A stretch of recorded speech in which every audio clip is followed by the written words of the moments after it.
Assalamualaikum warahmatullahi wabarakatuh. Oke, salam budaya, salam sejahtera, rahayu, rahayu, rahayu. Oke, di kesempatan hari ini saya akan sedikit bercerita tentang silsilah keluarga saya, tentang sejarah keluarga saya dari buyut saya, kakek saya, bapak saya, sampai saya sendiri.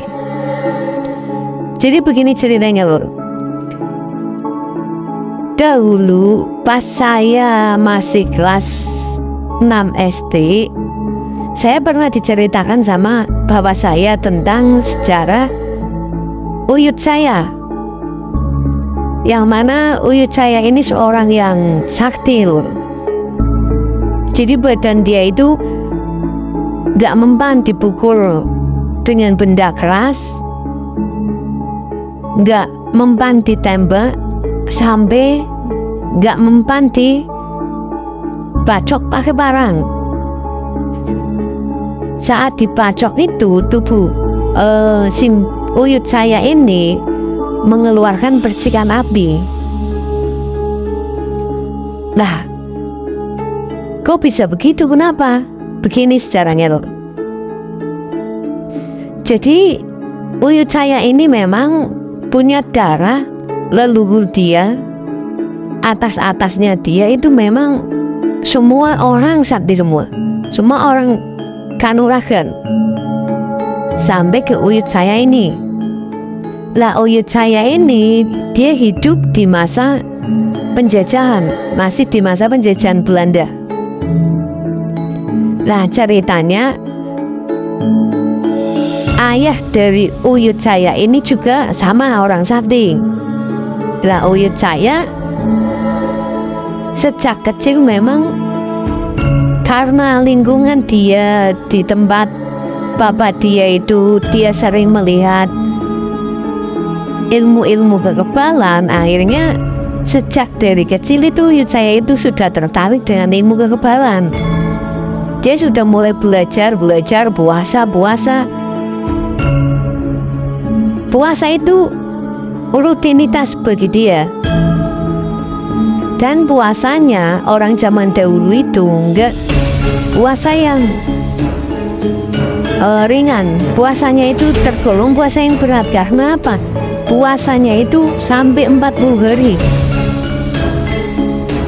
Lah, puasa uyut saya ini yang paling ekstrim itu dia menjalankan puasa selama 40 hari dengan makan sehari 1 kali, yaitu setiap maghrib dia makan sekali itu. Lah makannya yang dia makan itu ketan, nasi ketan dicampur sama pasir. Jadi kalau di Jawa itu namanya serundeng, serundengnya itu pasir loh. Dia makan ketan, serundengnya pasir. Itu selama 40 hari, 40 malam. Jadi setiap maghrib, setiap jam 6 dia buka puasa. Dia makannya nasi ketan itu sama serundengnya pasir. Satu ciri itu 1 mangkok. Lah minumnya itu bukan minum air putih, masih mending minum air putih. Ini minumnya air asam. Air asam tanpa gula. Gimana coba rasanya lur?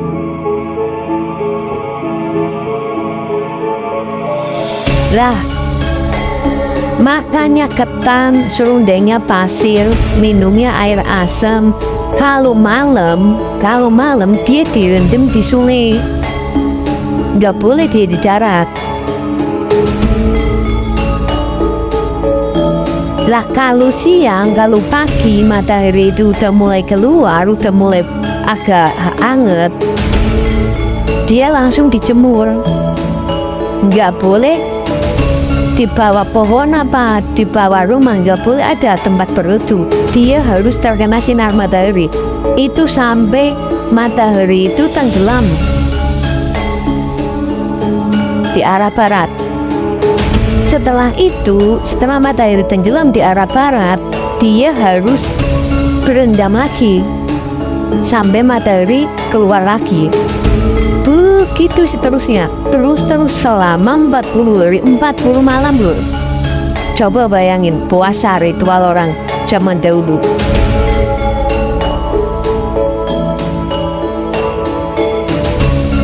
Kalau kita puasa seperti itu di zaman sekarang ini, mustahil, sangat-sangat mustahil.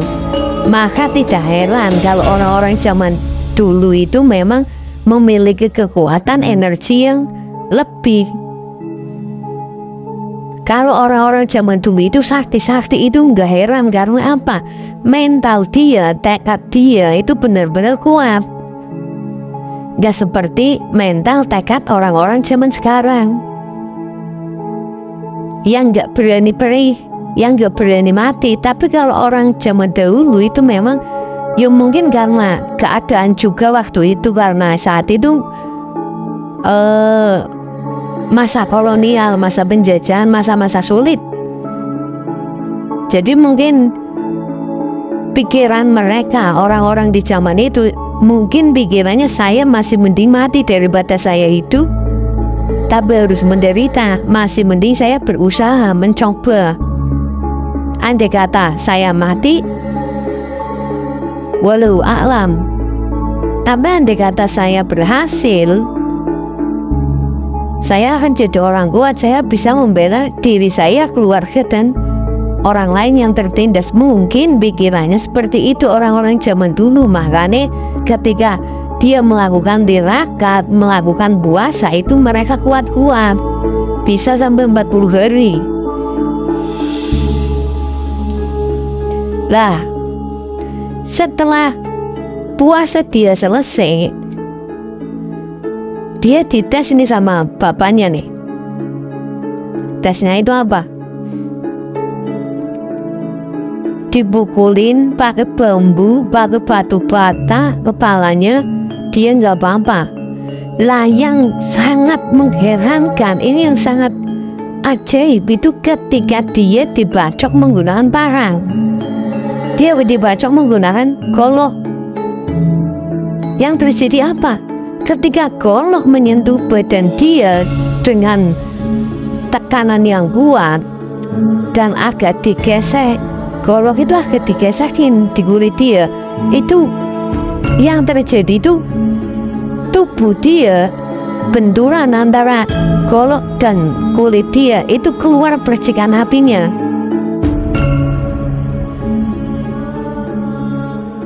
Jadi kayak semacam besi ketemu besi, besi ketemu besi digesekin, maka dia akan mempercikan api. Itu seperti itu loh.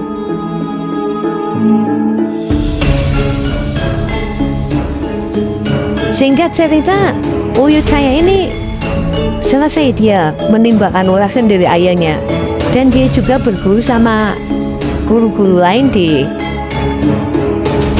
luar ayahnya. Lah, si mbak saya ini sakti loh. Dia iba ketika melihat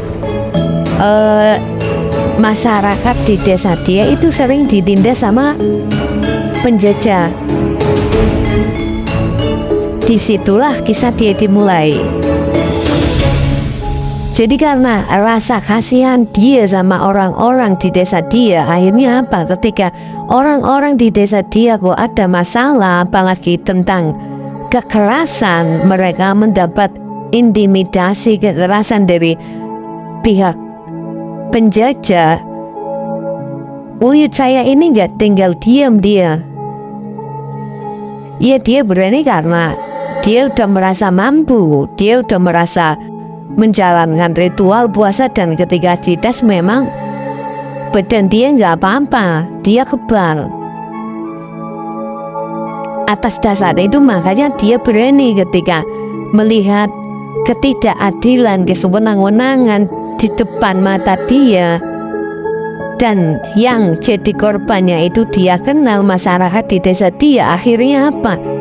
Mau nggak mau, berani nggak berani, dia memberanikan diri untuk mencoba membela. Lah dasar penjajah, namanya juga penjajah, ketika ada pribumi yang berusaha membela teman dia, otomatis yang membela itu ya malah dipukulin sekalian, malah dianiaya sekalian, dikeroyok tuh Uyut Caya kan, dikeroyok di alun-alun, dipukulin dia pakai bawa senjata, bahkan sampai dia ditembak. Karena dipukulin dia nggak apa-apa, dia nggak jatuh, nggak terluka. Akhirnya apa? Pihak penjajah itu gemes sama dia. Ini orang mau ngetes kesaktian dia apa gimana? Kata pihak penjajah. Akhirnya apa? Dia ditembak di situ. Dan yang paling mengejutkan, yang bikin Belanda itu tercengang ketika ditembak, dia itu tetap tersenyum. Dia malah tersenyum loh.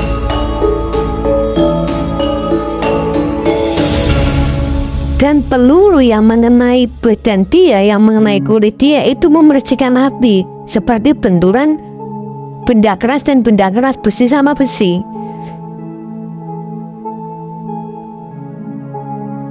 Lah, akibat kejadian itu akhirnya nama Uyut Caya ini terkenal jadi buah bibir di kalangan masyarakat dan di kalangan para penjajah, kaum penjajah.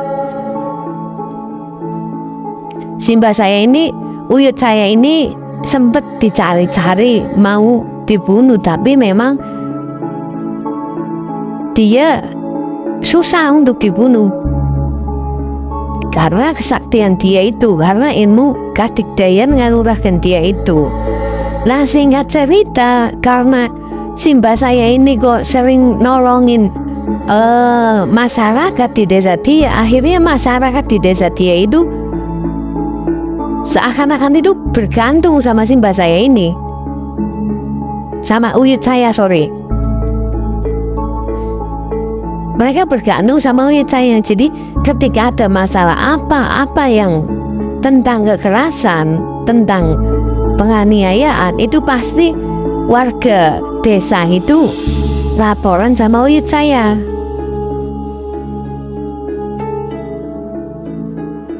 Lah nanti Uyut Caya yang maju.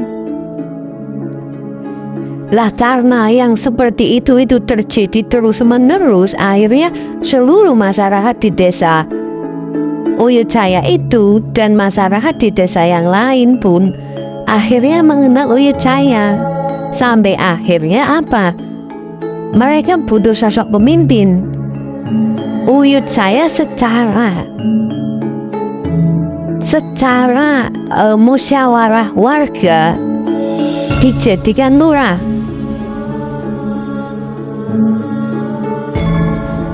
Jadi saat itu pemerintahan masih di tangan Belanda. Jadi Uyut Caya ini dijadikan lurah oleh masyarakat dengan musyawarah masyarakat itu sendiri. Uyut Caya ini menjadi lurah pertama di situ.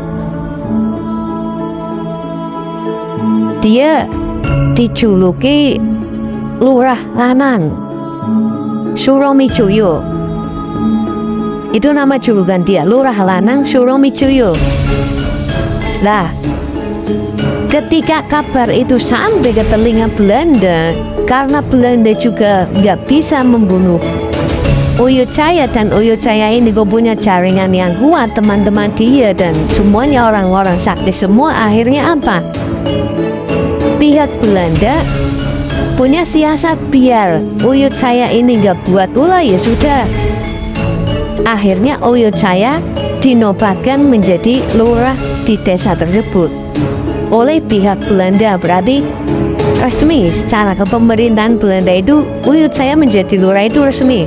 Hanya saat itu namanya lurah itu Lurah Rekomba. Jadi saat itu lurah itu berstatus Rekomba. Rekomba itu seperti status. Jadi lurah sementara, lurah pengganti. Ketika Belanda tidak ada di desa itu, maka lurahnya Uyut Saya. Tapi ketika Belanda datang ke desa itu, secara otomatis lurahnya dari pihak Belanda. Namanya Lurah Rekomba kalau gak salah.